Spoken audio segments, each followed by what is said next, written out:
Hello, welcome everybody back to Leaders on the Mic. Yet again, we have an incredible guest. But first, I just wanted to say hi. We are really accumulating incredible guests. As you know, this Leaders on the Mic explains right away why we're doing this, right? There are many leaders in this world, and thank God for that.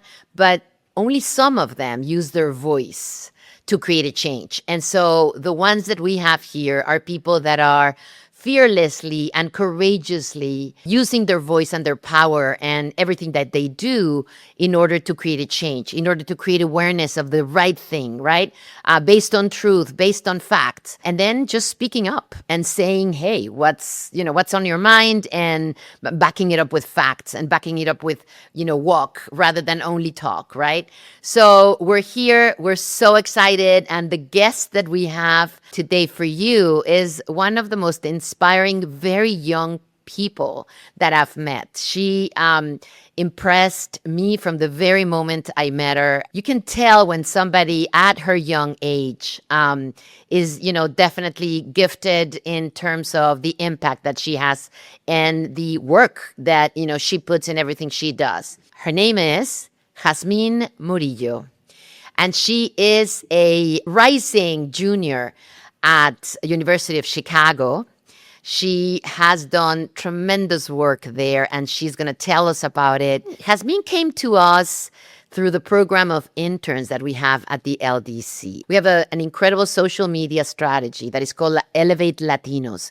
And when Jazmin took over, we became viral right away. And it was always Jazmin's videos that went viral and attracted a lot of new followers. And so, talking about having a voice, right? And to be honest with you, for somebody my generation, I see the videos and they're great.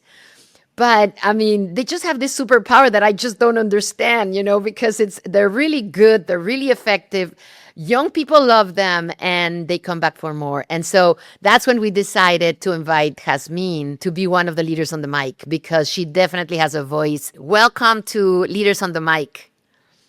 Hi, thank you for having me. It's such a pleasure and an honor to have like a little extension from my internship with you guys and talking a little bit about what I did at the LDC. Absolutely. Thank you. We really miss you. The week that you haven't been with us, we miss you. But hopefully we'll find ways to collaborate with you anyway. From Emporia, Kansas to Chicago to the Latino Collaborative to the border. Tell us first of all about your roots, and also tell us how you were raised in Kansas. I mean, again, I'm obsessed with that. Tell us about it. Tell us about how that shaped you, how that shaped your identity. Well, I am how you said I'm a first generation American. Both my parents came to the United States. One of them is from Michoacan and the other one is from Nayarit. And here in this town, we do kind of have a little bigger Latino population, specifically Mexicanos. So it was really easy to kind of stay to my roots, to my culture. And I was just raised around that. So like going to universities, I really wanted that to continue to be such a central part of my identity. I never wanted to lose that. I wanted to grow, because I know how Chicago is such a cultural city.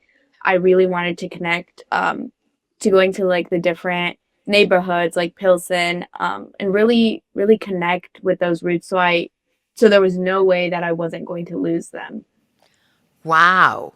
That's amazing, because it seems like being almost I won't say isolated, but being surrounded and growing up with so much culture and pride, because you had to be proud, right? I mean, there are some parts of our community in states that are not Latino friendly, where, some of our, paisanos may grow up feeling a little, kind of torn. But it sounds to me like you grew up in a place where they made you feel proud of who you were and where you came from. Yeah, most definitely. My parents really engraved that in me to be proud of my roots. Spanish was my first language. I continue to primarily speak Spanish at home with my siblings, with my parents, and it is such an important part of me to really remain in touch with the Spanish language just because, like, whenever I go back to Mexico, I don't want to struggle getting around and I want to continue, like, talking with my family, talking, in general. So I feel like really connecting to my roots and to Spanish is something that was incredibly important to me. Jasmine, when you say that, you are literally the face of a report that we released at the beginning of this year with Kantar, which is the report is called LDC Latino Youth 2030. And it describes you like it's this 200 percenter, right? Like 100% American and 100% Latino. And it doesn't clash, they live together happily. It's literally a 200%ing. And for those of you guys that, and you probably haven't heard Jasmine speak Spanish, I was born and raised in Mexico, and she speaks exactly the same as me. She has zero accent. She has an incredibly diverse vocabulary, and she has zero accent. So, yes, your parents did really well. That's for sure. Thank you. They'll be really happy to hear that. And Jasmine, I want to ask you still about your upbringing. When did you decide to be this determined overachiever? Um, I don't know, it started pretty early on. Again, I feel like seeing how hard my parents worked and continue to work, I really wanted to, make use of every opportunity that I had to, not only make them proud, but kind of like, use any and every opportunity to, because, they always tell me how they want a better future for me than they had. And I really think it's important for me to really put my mind to that and to work hard to so that their efforts like were worth it. I know their efforts are worth it regardless, but really to make them proud and to be proud of myself and how hard I've come. And again, using that voice and being, how you said a hard worker, I feel like it's just a part of me that they also engraved to stand up for myself and to stand up and to help people with what, regardless of like, let's say we have a little bit or a lot, to help people and use whatever kind of resources I can give. And because I was raised like that, that's why I want to continue to use my voice, continue to work hard, to really, make kind of an example of like, of the outcome of the hard work of my parents. Wow. That is, I tell you, you are the perfect representation of that report. That's exactly what makes the Latino young community so important, right? There's nothing more motivating, Jasmine, as a young person with a lot of capacity wanting to make their parents' sacrifices worth it. And because there's no better motivation, right? No money motivation, no ambition, no power. It's just make it worth it. And it's pure, it's beautiful, it's magic. And that's why you and thank God many other kids from our community are excelling. And so you put it in words so beautifully. Now, the second part of the question is when did you decide to dedicate that power to helping others and specifically to helping your community? When was that and how? I feel like watching my older siblings be advocates for like any kind of minority group was really inspiring and kind of paved the way for me. Seeing how willing they were to stand up for other communities and our own was kind of like the perfect, again, path to follow. I think I started advocating in high school, and then I kind of going to a new city and, college, such a new shift. I feel like that's when I really wanted to use my voice to the greatest capacity that I could. And especially, in today's circumstances, and even extending back a few years ago, the narrative that has been placed upon the Latino community is one that I think it's almost our duty to be fought for. You know, like not only because, we're a young generation who will be in like, those positions, those lawmaking positions in the future, but because we have a voice regardless of how much people I have on a platform. If that information just touches one, some of the work will be worth it, you know? So I just, yeah, I that's kind of how I started, and I Wow. plan to keep going. So yet again, your family, right? Yet again, another one of the characteristics that came up on our report about youth, right? Family is so important. All kinds of families, traditional, non-traditional, it doesn't matter. Family, family, family, important. Now tell me, it seems like then your siblings and your parents were also activists in their own way and in their own time. So you learned that from them. Do you remember a moment when you were growing up, looking up at your siblings, older siblings, or your parents saying, wow, that's what I want to do? I think it was more so like stories that I've heard, like stories of actually just recently my parents said that they'd gone to a protest, and I think they said that I was in a stroller. So they took me to that protest. So That little. I guess, yeah, that little, and I had no idea because there was like recently a protest, even here in Kansas. So that was just like little things that I've learned, or my older siblings going to protests when I was like smaller. Those kind of like little stories like engraved in me that I have a voice, I should use it. I love it. So it's a journey for you. It's not one click. It was a journey that you kind of were raised with. That's amazing. I love it. That's incredible. Um, so tell us how a little bit of a transition from, your beautiful Emporia, where you obviously had a lovely upbringing, and I'm so happy for you. That's the way it should be. Tell me, how was the transition to Chicago? It was very different. Our The town that I live in and I grew up in was significantly smaller than Chicago. It was definitely a huge shift because I was so far away from my family. They all live in Kansas, or like my immediate family all lives in Kansas. Um, so going to a new city was such a change, such a shift. But I did fall in love with Chicago. There's so much to see, and so many like new people to meet. So I think moving to a big city was almost what I needed to take up like all the opportunities that I could.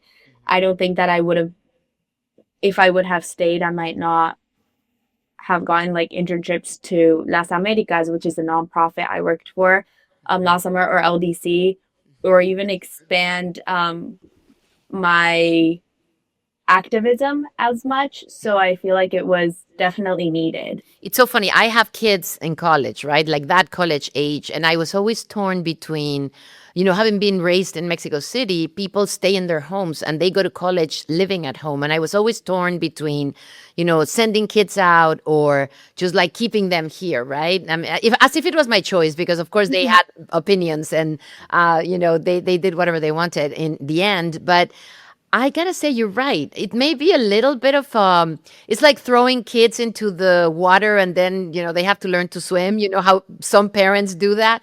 So it's a little bit of that. It's hard at sometimes, but then it really gives you talents and capacities that you wouldn't develop if you were actually being, staying at home and be comfortable. So I can imagine that that was definitely a big, big change. And of course it gave you tools, right? And it made your arms reach so much more further in order to create the change that you wanted, right? You were not limited to your little city. Tell me something. Are you the first one in your family to go to college? I am not the first one. I have cousins who also went to college, and then my two of my older siblings Okay. Oh, good. went. Yeah, both of my older siblings and my younger sister just started college, so that's really exciting for Oh, her. that's nice. And they Yeah. they left home also. Yeah, right now they're both away. My older brother's in med school, which is really exciting Oh, for him. nice. Yeah, but they're both a little ways away right Where now. is your brother in med school? Both of them, my older sister and my older brother are both in the Kansas City area, so a little bigger city, a little ways away. Yeah, yeah. And my brother's studying at UMKC. That's amazing. That's your parents definitely planted seeds that are giving a lot of fruit. That's amazing. That's great. So how was so Chicago? So you liked it? Did you did you ever feel like out of place, or did you landed into a community that welcomed you immediately and you were fine? I think I was pretty lucky. I found a friend group who has like very similar background to what I have. It was really, I was pretty lucky and found a community there fairly quickly. And also, like how you mentioned, Olas was a way to keep in touch with my roots. Yeah. Um, it's the Organization of Latin American Students, which I I felt like connected with, especially through their cultural show. Like how Yeah. you mentioned, I choreographed one and I participated in last year's, which was really fun. That's so important. So, this is something that has become so strong within the universities, those what we call affinity groups, right? People that really feel close to others because of the heritage in this case. And, the Ola, could you tell us what Ola means? There are initials. So, what does Yeah. it mean? OLAS is just the Organization of Latin American Students at the University of Chicago. I feel like it's a pretty big organization, but it's a really nice organization that helps you keep in touch with again your roots. Yeah, especially like during the culture show, a lot of people come out. One of my favorite parts is people go across holding different flags. So you see like where everyone's from, which is always really nice to see. That's so amazing. I want you to tell us because all of us want to know, like older, younger, everybody, like how did you just take over like some of the themes that we wanted to produce and did this incredible videos and posts that went viral? How do you have the pulse of the audience? How do you know what to say and when to say it? Like, is that a natural thing? Did you take a marketing course? Did you like? Is it just like an instinctive thing? How did you come to develop those posts? I think one of the like greatest parts of the internship I had with you guys was the amount of creative freedom I had. So sometimes like I'd get sent a video to duet and I just listen to it a few times and kind of build like use my voice and the LDC's or Elevate's message. And I kind of like combine the two. So it was like parts of me, what I want to say and what I want to convey to our audiences, and kind of almost have like a call to action, like for the audience to feel inspired to do something, which I felt is really important. Again, especially in today's society, I feel like it's important to feel connected um, to your roots and kind of take what you see and make it your own or like repost something, Right. which I thought was really important to do and which is something I was very thankful to be able to help produce those videos and have them posted on the page. Incredible. Yeah, we were very happy too. Believe me, we were very lucky. It sounds like what you're saying, it sounds like you studied what we wanted to convey, and obviously you believe it because it's that's another thing, right? Authenticity. It's not the same to sell detergent, not to sell ideas that you actually believe in, which is pride and the importance of our community and the contributions, etc.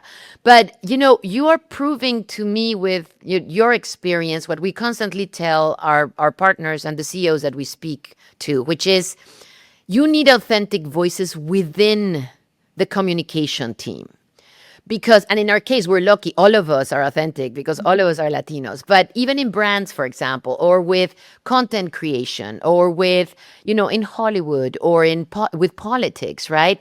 You need, if you're targeting a community in general, you need authenticity. And that, it seems to me like what you described right now is that you listen to the message and then you kind of thought, what do I want to hear from this?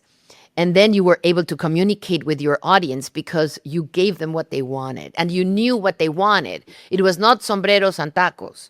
It was, right? It was real information that came from a place of truth and of realism.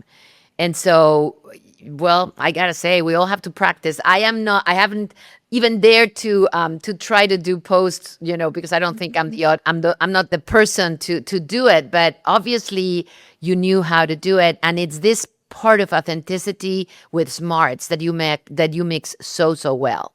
And so I thank you, and that leads me to the constant touch that you have mentioned during this conversation about being in your community, right? You are in one of the most important universities of the world with people from all around the world, with people from all communities, and you get the knowledge that you need to get from them, but you also, at the same time, you insert and always never forget to be in touch with your community.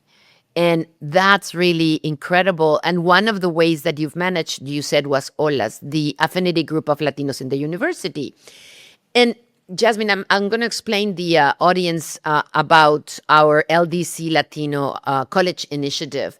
And the LDC being a creator and a communicator of important facts about the Latino community, we, as I said at the beginning, believe that young people have to know these numbers. And so we've decided to go to colleges and just spread the word. Jazmin helped us to design and implement the pilot for this first school that we're going to work with. How did you engage OLAS into this plan, and how did you help us to implement it so that, it could be a model for other schools?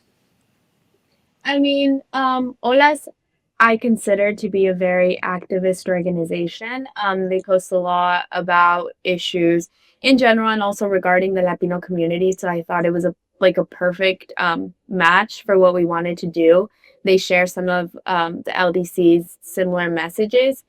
And in terms of, again, what I said before, I really like the creative freedom. It was really nice to be able to meet with you and meet with other members of the LDC and kind of present ideas, brainstorm what could work and what we see working in the future. And it was really nice to know that this is just the beginning of a legacy. This isn't just a one-time thing. It's a connection we're building within universities, and also we're building a connection with other universities because we're starting something and expanding it. It's really nice to know that I helped work on a project that's going to leave a legacy and it's going to impact, this generation, the next generation, and just young Latinos in the United States. Yeah. Oh my God. You said it perfectly. Jazmin, what do you expect and hope that will happen with these Latino students across the country that will actually be exposed to these facts?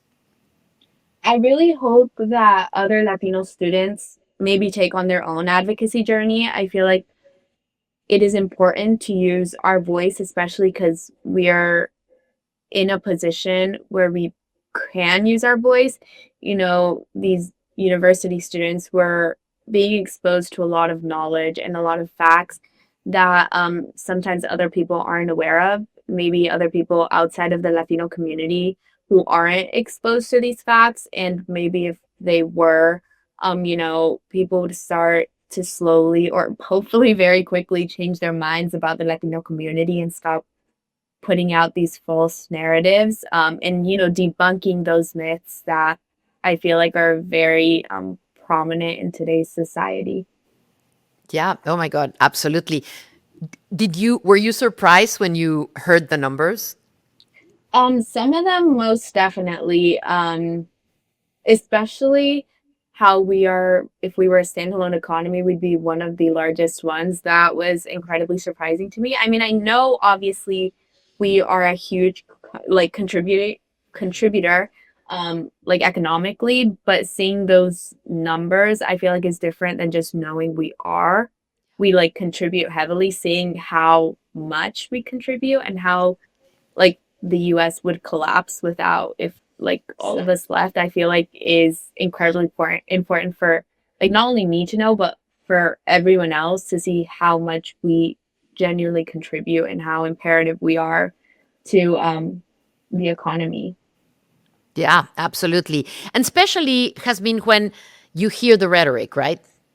It's that is the craziest thing. It's in my opinion, when you hear that, takers and, that word illegal, which is horrendous and signifies so many horrible things. And then of course, some content, right, in Hollywood, the shows like Narcos and Emilia Perez and Griselda, and why not more Wednesday, right? Or Will Trent or Lincoln Lawyer, right? Which is you. You're going to be a lawyer. You could be Lincoln Lawyer.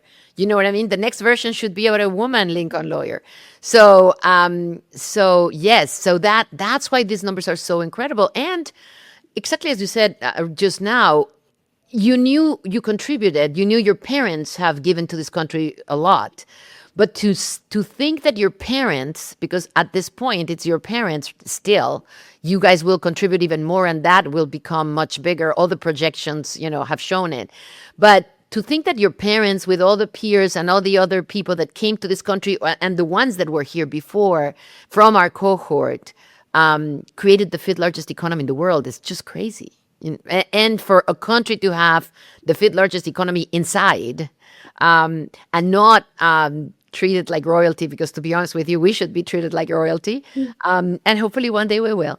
Not like royalty, because we don't believe in kings and queens, but yes, like the very important contributors that we are. And so that's why we're doing this, right? For the kids, and I say kids, but for the students that get to know these numbers, go back home and tell their parents, and thank you, parents, because you build the fifth largest economy in the world, and put it in their DNA and in their blood, so that everywhere they walk, everywhere they enter, every place they work at, they act like it, because that's what, that we should do. All of us should do.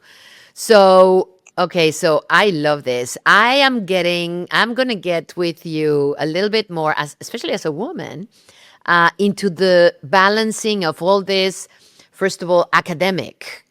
I don't know if you've heard, but I've heard many times that the University of Chicago is the hardest university in the country. And so, how do you balance your academics? Because, by the way, Jasmine is an incredible student, by the way, just FYI.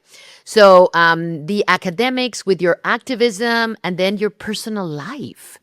Like, how do you do that? Because I remember when you were working with us, you were also like giving us a list of books that you're reading, and like, when does this person have so much time? And so, how do you balance that?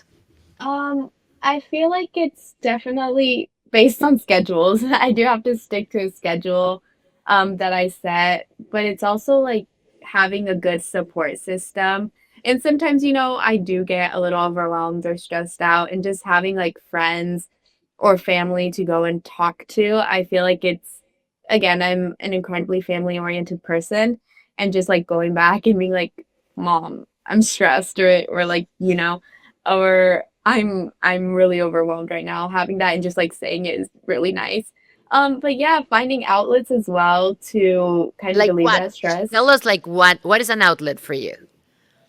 How you said reading, or art. I really do like that side, because it's so separate from the facts and so separate from what I'm reading, which is sometimes is like a little more dense material or like studying. I feel like having that almost opposite kind of outlet, like, drawing, painting, reading, listening to music, dancing, are all ways that I feel like kind of like calm everything else down. And do you give enough time within your schedule to those things? I definitely do try to. I feel like sometimes it is, I have to be like, okay, I can't do this that I really wanted for as long, but I always try to fit something in, or like calling, talking to my family. I always try to fit that in my schedule, just because it helps me stay a little sane, especially when like I'm college becomes demanding or studying becomes demanding, it's just a way to stay. Yeah. I can imagine you don't have even close to having time for a boyfriend. Okay, you don't have to answer that. You don't have to answer that because then you're going to get a lot of questions. So no, don't answer. But I remember when I was your age, I was, I was always having to balance that, and I did have boyfriends, so that was a hard one. But well, it seems to me like you actually are so mature though, so in control of your schedule that I'm sure yes, I'm sure you get overwhelmed, but you are disciplined and then you follow that schedule and that's how you get so many things in, right? That's I definitely do try. I definitely do try. Sometimes, schedules have to be rearranged a little bit, but it's just kind of how life is, changing, throwing things at you that you wouldn't expect. So, absolutely. And by the way, I have to correct myself. When I said boyfriend, I meant boyfriend or girlfriend or whatever you choose. But anyway, you don't have to answer. Stop it. Don't. But anyway, so so tell me, I'm really, as a mother, I have this question for you. Is your mom fascinated to have you there for the summer? yeah, I think she was really happy for me to go back. I mean, obviously it's a big decision to move away. And I know like I was incredibly sad, but I it's different for like a mother to leave um like how she said un pollito, kind of like leaving the nest. Eso, Um exacto, tu pollito. so I think it's very different for me because for me it was like, oh, I'm seeking an opportunity to try to, but for her it's like a daughter leaving. Yes, So yes. I think, and I'm very happy to be back, especially because like I'm still a student. Once I start, my job, it might be like a little more difficult to visit my family if I'm not, near. So Yep. I feel like these moments are something that I really appreciate and I really enjoy. Absolutely. Even if she gets to cook for you, or even if she just gets to see you in the, breakfast time, or just having you at home is just so great. And I am sure that she's really, really excited and kind of dreading September. But anyway, um, okay. So we said you're studying for LSAT. So you already have plans after graduation, and that's even, 2 years from now. But so you're studying for the LSAT. You want to go to law school. I am sure you're going to go exactly to the university you want to because you're an incredible candidate for it. How do you see yourself in 10 years? Ideally, in 10 years, I'll have finished my career in law. I'll be practicing immigration law because it's something that I want to do. I Mhm. feel like right now it is incredibly important to help my community. I know that one of the reasons why, I mean, apart from like my family, because I've always wanted to, help in some way in the legal system. But when I helped in Las Americas, I feel like it's very different, going there and experiencing and seeing what people go through and, reading about it. Yeah. So I really enjoyed and I really felt my calling whenever I was able to be a part of someone else's journey, to facilitate that journey, especially like hearing the stories, like the unimaginable things people go through, and then knowing that while also not to be like pessimist, but also knowing the difficulties that they're going to face here, not only like, but like social difficulties that Yeah. again with the negative narrative that are placed. I feel like in any way that I can help, I should. And I really found a passion in that. So hopefully I'll be I love it. practicing immigration law in 10 years. I love that. And Jasmine, I love hearing from your answer the part of narrative because narrative is so subliminal in so many ways and it's so ethereal, right? That people, because you can't see it, you can read it, you can smell it, and people just don't understand how incredibly vital it is, right? The way people speak about you and your community marks many things. It marks, acceptances to colleges or openings in the doctor's schedule or, the way people just believe in you or not, right? It affects trust. And so I really hope that through us and through other experiences, you always are aware that in order to help, we gotta take control of our narrative with facts. We don't want to become, promoters just for the sake of it, but just the facts. We don't want more or less. We just want what's due for us. Parity in what we've, given to this country and what we receive from this country. And so, the story, the way people talk about us is extremely important, even for things like immigration. Actually, for immigration, probably more than anything. So I hope that within your immigration journey, immigration fight journey, you always include narrative as one of those elements that is needed until people appreciate what an immigrant does for this country, specifically a Latino immigrant. There won't be justice. We got to be acknowledged as the big contributors that we are.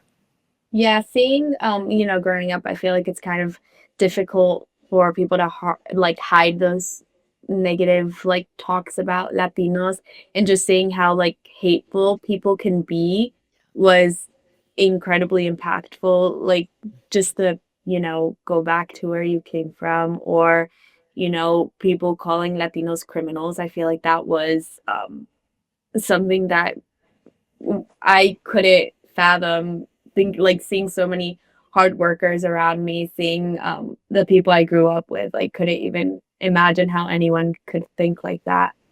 Exactly, exactly.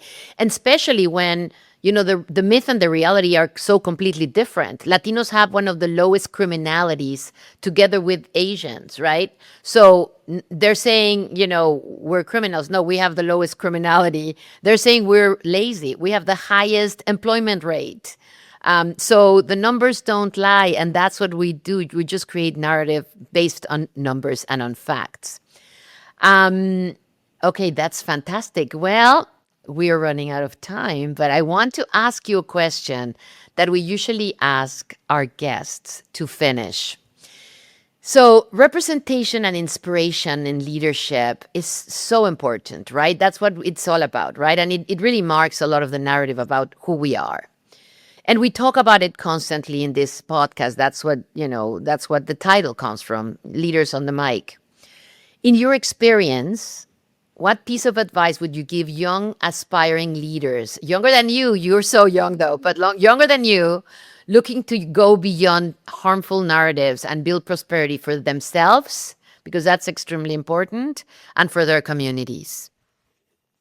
I think I'd say really take that leap, use that voice. I feel like it's just hearing that is incredible. Like I know it seems almost like obvious, but like if you, let's say you start small and you're just scrolling on social media and see something that's like incredibly impactful about the Latino community, like spread that. Even if you, it doesn't matter how many followers you have, it doesn't matter who views your story, like post that, expose the world to that. It's those kind of things are needed, because if everyone thinks, oh, someone else will, then no one's going to be spreading any word, even if no one around you is. Like hit that, like share it so that you can be the first and others can maybe follow your example. Yeah, how you said, really initiate something, be that leader, you take that leap. I love it. So use their voice, right? So don't unapologetically just use your voice and exercise your rights, because it all starts with your voice. Yeah, it Absolutely. really does. Yeah. Thank you. Oh my God, this is the perfect ending for it. I hope it's not the last one, though. And Jazmin, we just wish you the best for this upcoming, junior year. We are so happy to have you. We are so excited to see this project with Olas, the pilot of the LDC College Initiative, thrive and expand and multiply. So we're lucky that we'll see you through it at least. and we see you in 10 years, and we see you in 20 years, and we see you in 30 years. You're part of the family, and we hope that you come back and help us like many other of our great interns have done. And thank you for being with us. We know you're very busy. Thanks for making time on your busy schedule for this hour. And we'll see you soon and wish you the best. Yeah, thank you for having me. Of course.